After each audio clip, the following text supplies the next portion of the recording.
जब से दुनिया ग्लोबल विलेज बनी है, टेक्नोलॉजी में बरतरी रखने वाले चंद ममालिक में दुनिया की सुपर बल्कि सुप्रीम कुवत बनने के लिए दौड़ लगी हुई है। दूसरी जंग अजीम के बाद इस हवाले से एक दूसरे पर सबकत हासिल करने का जुनून दिखाई देता है। इस जंग का एक नतीजा तो ये निकला कि कुवत का आलमी मरकज लंदन से वॉशिंगटन मुंतकिल हो गया। इंग्लिस्तान ने एशिया और अफ्रीका से निकलना शुरू कर दिया। अमेरिका को अपना बड़ा भाई तस्लीम करके उसकी बालादस्ती कबूल कर ली। दुनिया बायपोलर हो गई। दुनिया में दो सुपर कुव्वतें वजूद में आ गईं। नंबर एक अमेरिका, नंबर दो सोवियत यूनियन। यूरोप दो हिस्सों में तकसीम हो गया, मगरबी यूरोप और मशरकी यूरोप।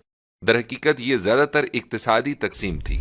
अमेरिका की सरकर्दगी में मगरबी यूरोप सरमायादाराना निजाम को लेकर आगे बढ़ा और सोवियत यूनियन, जो असलन रूस में वस्ती एशिया की साबिक मुसलमान रियासतों को अपने अंदर जम करके वजूद में आया था, उसने मशरकी यूरोप को अपने जेरे असर ले लिया और वहां इश्तिराकियत ने डेरे डाल लिए और कम्युनिज्म ने अपने झंडे गाड़ लिए। अगरचे गैर जानिबदार ममालिक की भी एक तंजीम सामने आई, लेकिन वो हकीकत कम और सियासी शोबदाबाजी ज्यादा थी।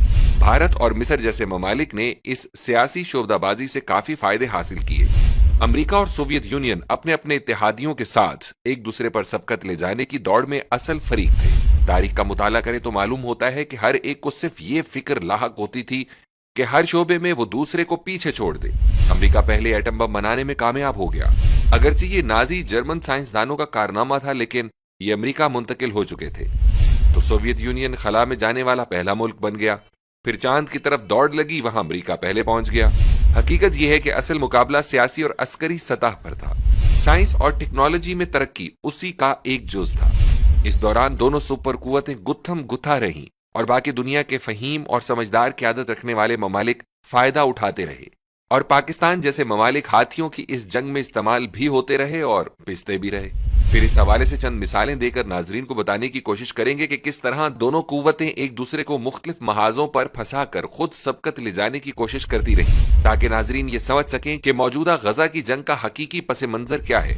माओ ज़ेतुंग के चीन को अमेरिका ने तस्लीम न किया और ताइवान को असल चीन करार दे दिया।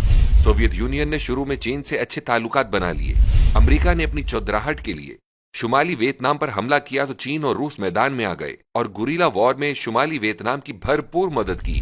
नतीजा ये निकला कि अमेरिका जलीलो ख्वार हुआ और उसके फौजी छतों से हेलीकॉप्टरों पर छलांगे लगाकर जान बचाकर भागे।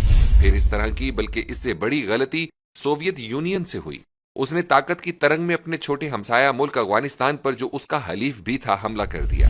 बाज़ अंदरूनी कुव्वतों ने उसका साथ दिया और सोवियत यूनियन अफगानिस्तान पर मुकम्मल कब्जा करने में कामयाब हो गया। लेकिन उसकी ये कामयाबी उसकी बदकिस्मती का आगाज था। अफगान मुजाहिदीन ने गुरीला जंग से सोवियत यूनियन के नाक में दम कर दिया। ये सूरत हाल देखकर अमेरिका भी मुजाहिदीन की मदद को आ गया और पाकिस्तान को उसका जरिया बनाया। बाकी सब तारीख है कि किस तरह अफगानियों ने दुश्मन को तिगनी का नाच नचाया और किस तरह पाकिस्तान की अशराफिया ने डॉलर लूटे। अमरीकी असलहा भी फरोख्त हुआ, लेकिन पाकिस्तान की आवाम के हिस्से में क्लाशनकोफ कल्चर और दहशत गर्दी आई। बहरहाल अब अमेरिका सिर्फ सोवियत यूनियन को मुकम्मल नीचा दिखाने में कामयाब हो गया, बल्कि उसे इक्तिसादी तौर पर इस कदर बदहाल कर दिया कि वो अपना वजूद कायम न रख सका। जमशुदा रियासतें अलग हो गईं और सोवियत यूनियन रूस की शक्ल में रह गया। अब रूस अमेरिका की बालादस्ती अमलन कबूल कर चुका था और America supreme power of the world यानी वाहिद ताकतवर तरीन कुव्वत बनकर सामने आया। ये वो वक्त था जब अमेरिका न्यू वर्ल्ड ऑर्डर सामने लाया। दुनिया यूनिपोलर हो गई, जिसका मतलब था कि अब अमेरिका दुनिया का चौधरी और शहनशाह आलम बन गया। वो इस बात का दावेदार हो गया कि दुनिया सिर्फ मेरी ताबे है। तारीख गवाह है कि अल्लाह ताला किसी की हैसियत को कबूल नहीं करता। लिहाजा एक तरफ डेंग शॉपिंग की क्यादत में चीन एक इक्तिसादी कुव्वत की हैसियत से उभरना शुरू हुआ, दूसरी तरफ रूस को प्यूटन जैसा लीडर मिल गया। रूस की अस्करी कुव्वत तो वैसे ही ज्यादा डैमेज नहीं हुई थी, उसकी इक्तिसादी सांसें भी बहाल होना शुरू हो गई। हकीकत यह है कि तारीख का सबसे बड़ा और अहम तरीन सबक यह है कि तारीख से कोई सबक नहीं सीखता। अमेरिका ने भी सोवियत यूनियन वाली गलती दोहराई और अफगानिस्तान पर चढ़ दौड़ा, लेकिन अफगानिस्तान ने साबित कर दिया कि वह आलमी कुव्वतों का कब्रिस्तान है। बरतानिया, सोवियत यूनियन और अमेरिका जैसी आलमी कुव्वतों की इज्तिमाई कब्र मुस्तकबिल में अफगानिस्तान से ही दरियाफ्त होगी इंशाअल्लाह। इस जंग में अमेरिका ने एक और हमलाई गलती की कि पहले अपनी आलमी चौधराहट को बरकरार रखने के लिए मुज़ाकरात को तूल दिया और अहमकाना किस्म की शराइत रख दी। फिर शिकस्त को मुज़ाकरात के जरिए फतह का टाइटल देने की कोशिश की।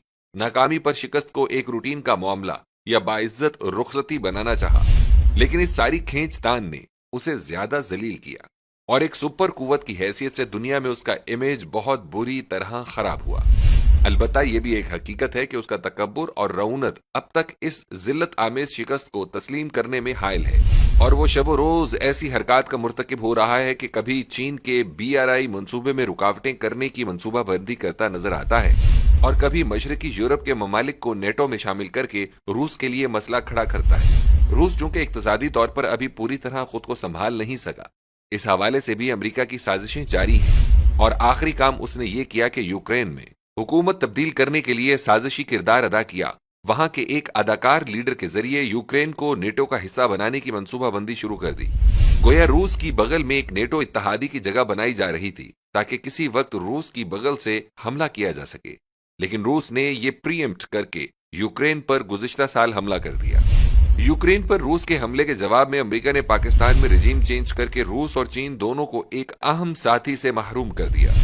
गोया अमेरिका ने यूक्रेन पर रूसी हमले का हिसाब बराबर कर दिया। इसी दौरान चीन ने ईरान सऊदी अरब की सुलह करवा के अमेरिका को झटका मारा। अमेरिका ने एक तवील अरसे तक मेहनत करके ईरान और सऊदी अरब को एक दूसरे के मुकाबले में खड़ा किया था। ये चीन का अमेरिका पर सफारती हमला था। अमेरिका, इसराइल और सऊदी अरब और दूसरे कुछ अरब ममालिक से ताल्लुकात को नई जहत देकर मशरिक वस्ता में एक जबरदस्त सिफारती फतह हासिल करने जा रहा था कि 7 अक्टूबर 2023 ईस्वी को हमास ने गजा की पट्टी से इसराइल पर ऐसा खुफिया और राजदाराना हमला किया कि दुनिया शशदर रह गई और इसराइल वक्ती तौर पर होशो हवास खो बैठा। हमारी राय में हमास के इस हमले में इसराइल का जितना जानी नुकसान हुआ है, गुज़िश्ता 2 अरब इसराइल जंगों में इतना नुकसान नहीं हुआ होगा। फिर यह कि इसराइल जो अपने नाकाबिले शिकस्त होने का तसव्वुर कायम कर चुका था, वो पारा पारा हो गया। कौन नहीं जानता कि हमास का और इसराइल का कोई मुकाबला नहीं।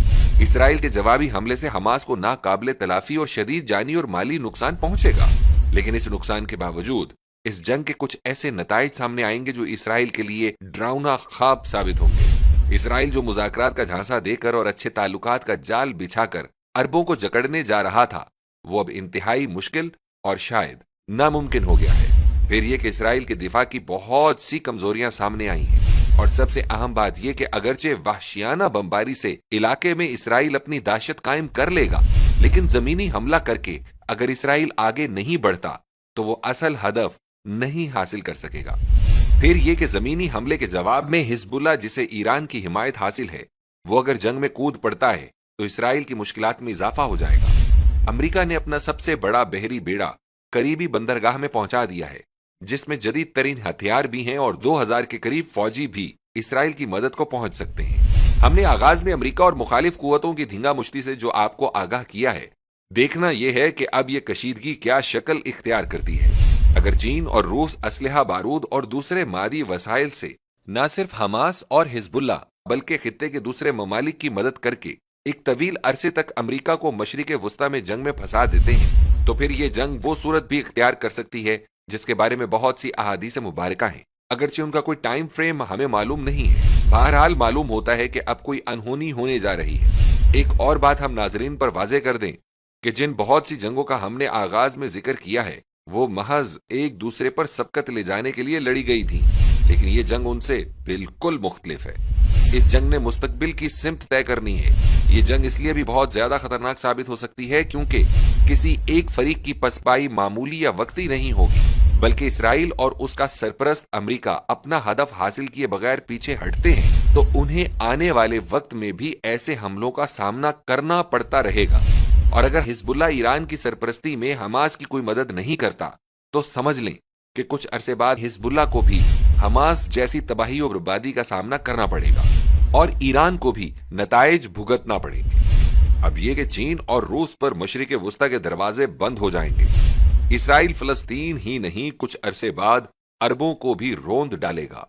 लिहाजा इस जंग में पसपाई किसी को वारा नहीं खाती, सिवाय इसके कि कोई फरीक मुकम्मल शिकस्त खा जाए।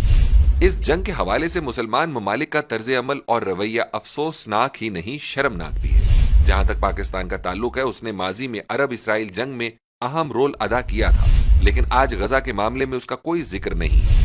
اس کی وجہ یہ ہے کہ پاکستان اپنی دیگرگوں حالات کی وجہ سے عالمی سطح پر قابل ذکر رہا ہی نہیں۔ عرب ممالک بھی اس بات کو سمجھ لیں کہ اس جنگ میں شکست ہوئی تو انہیں اسرائیل سے اچھے تعلقات کا خیال دل سے کھرچ ڈالنا ہوگا۔ اس صورت میں انہیں اسرائیل کا باقاعدہ غلام بن کر رہنا ہوگا۔